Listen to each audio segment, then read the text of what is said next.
Some little-known facts about you. Just throw them out, okay? A characteristic you value most in other people. I like people who don't pretend they're something that they're not. So women who wear less makeup than average. People who are short but don't try to wear heels. People who are tall but don't cower in their height. I like people who are just honest about who and what they are. Characteristic you value most in yourself. I like, and I've worked hard at this, the ability to just speak something that is so fundamentally true that it's not subject to your opinion about what I just said. That gets an absolute. That gets right into the center of any conversation, and then I can walk out and let that be the it's not, well, you think that, but I think something else. Then why even have the conversation? Then there's an old saying, in the universe, there are the laws of physics, and everything else is opinion. So, what's a guilty pleasure? A guilty pleasure, I like writing with fountain pens that cost a little too much money, drinking a bottle of wine that was a little too expensive. You're a Mont Blanc man? I own some Mont Blancs, but no, if I had to pick a pen, it would be Pelican. If I had to reach blind for a pen, it would be my Pelicans. And you still open and fill? Oh, yeah. Oh, of course. So you don't... The ink well, and you got to clean it, and know thy pen, because many people who might use fountain pens don't, because they're afraid they'll leak on an airplane. Yeah. But if you know your pens and understand them, some have temperament. So this ballpoint is trite. I usually have to bathe after I use a ballpoint. What's a weird talent you have? A weird talent?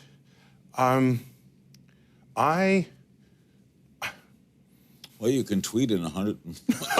There it is. Call that Twitter. I can tweet. I like carving something that's long into something that is short and having it have more meaning than it had previously. Example. No, just look at all the words that people put out and they think they're communicating and they're not. And so when I say carve, I mean literary carving. And so I don't have, I'm not a sculptor or anything. Okay, I get so, it. yeah, you just, that's why haiku has such power. Because I think we are most influenced by that which is simple, rather than that which is complex. If you weren't a scientist, what would you be? In a different life, in a different universe, I'd be a librettist for Broadway musicals.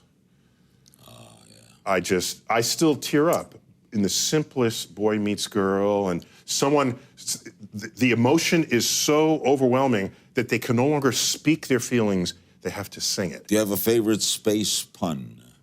You don't have to answer that. Well, yeah, where are the asteroids? They're behind Uranus, It's okay. like that's a musician. Can we get away with that on this? Is there a musician your fans would be surprised you listen to? I would say my musical tastes are diverse, but I'm a big fan of the blues and Buddy Guy. Buddy Guy. Just he sings, and then the guitar just is an extension of his emotion. It's not a human playing an instrument.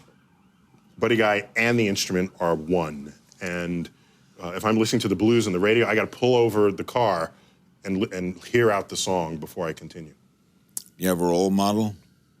I think the concept of role model is overrated, because what happens? You have a role model, and then the person messes up, or they get caught doing something, and then what, does your life collapse because your role model did something bad? Good so here's what you do. You assemble your role model a la carte. So when I was a kid, I found an educator whose talents I liked as educator. I found people who were moral, and I would follow them. And I found people who were great athletes, and I only honored the athletic part of their lives. I didn't care what else they did or if they did drugs, but if they were good athletes, and I stapled this together, and that became my role model a la carte. Plus, if coming from the Bronx, I needed a black person who grew up where I grew up, who became an astrophysicist as my role model. I would have never become an astrophysicist. So if you're going to break into a new field or be the first of some kind to do something, a role model is the wrong way to go about it. And tell me something no one knows about you. Come on, Neil. Wow. it's hard to have something that no one knows when you become public, right? Yeah. I mean, that's, here's one that's just rare. People could figure this out, but I own more than 100 ties, each with a different and distinct cosmic theme on them. More than 100 ties. I can wear a different tie every time I ever wear a tie and never repeat. With a cosmic theme. Cosmic theme. And when I'm not wearing the tie, it's, I try to, it's a little loud for the camera, I'm sorry. Be a little more subdued next time, perhaps. But that's not it's not a weird secret You about... have family? What's that? You have family? Yeah, married, 2 kids, yeah. What do they do? What, a boy and a girl? I have a daughter, yeah, I have an older daughter who loves figure skating, actually, competitive figure skating. But she's interested in Far Eastern diplomacy. And was teaching herself Japanese. And I knew she'd crossed over the day she came home with green tea ice cream and started eating it with chopsticks. I said, okay, that's gone.